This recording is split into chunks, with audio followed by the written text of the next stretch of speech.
There's a post I see going around on social media quite regularly about testing whether you're hungry or whether you're bored. And the idea is that you think of a sort of boring or healthy food or maybe something that you don't like and ask if you would happily eat that now. And the test is that if you would eat that, then you are hungry. If you wouldn't eat that, then you're just bored. As someone who has binged on supposed healthy or boring foods plenty of times, I can tell you that test does not work for binge eating disorder. It's very much possible to binge on foods that are considered healthy. Before I get any further into this, let me just explain that when I use the term healthy, I just mean in a broad general term because healthy is going to mean different things for different people. I think vegetables are considered healthy generally across the board. Fruit is generally considered healthy unless you are someone that follows a low carb or ketogenic diet, in which case you might have other thoughts on it. If that's you, I'm not here to judge, you do you. Chicken or lean meat is considered healthy unless you're vegetarian or vegan. Tofu is considered healthy if you're vegan, but if you're an omnivore or if you follow the paleo diet, you might say it's processed and not healthy. So I'm not trying to define healthy for everyone.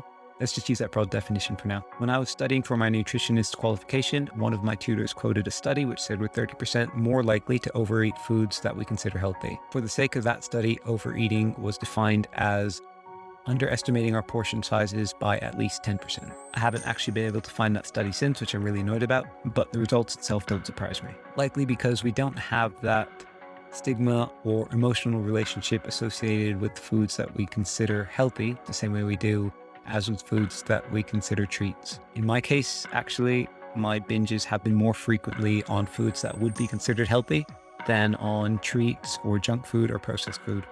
And here's a few examples. Up to 1 kilogram of fresh fruit in an evening. In terms of calories, it actually doesn't work out to that much, but I cannot begin to describe how uncomfortable it is to have that volume of food sitting in your gut. 2 whole batch cooked roast broccoli, a whole jar of peanut butter. I guess sometimes it is considered a treat food or an indulgent food because it is quite high in calories, but it does have a lot of nutritional benefits as well. Rice cakes.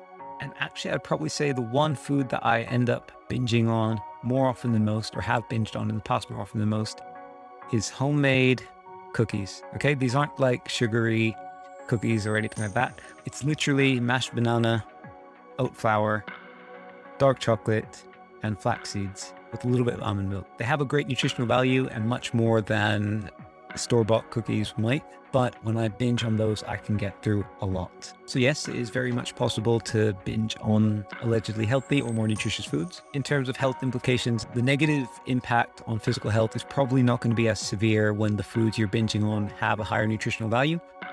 But in the moment, it still feels the same and the recovery still feels the same afterwards. I think that's the thing, binge eating is different for everyone and the foods we binge on are different. So it's not anyone's place to say, your binge isn't as bad as my binge. I think I've called binge eating an irrational process before. And by that, I mean that it's hard to explain, but basically your actions and your thoughts get detached from each other. And then when your body or your cravings fixate on a certain food, that's pretty much it. Doesn't matter whether it's deemed healthy or whether it's deemed nutritious or not. That's the food that you end up binging on. So yeah, it's very much possible to binge on so-called healthy foods.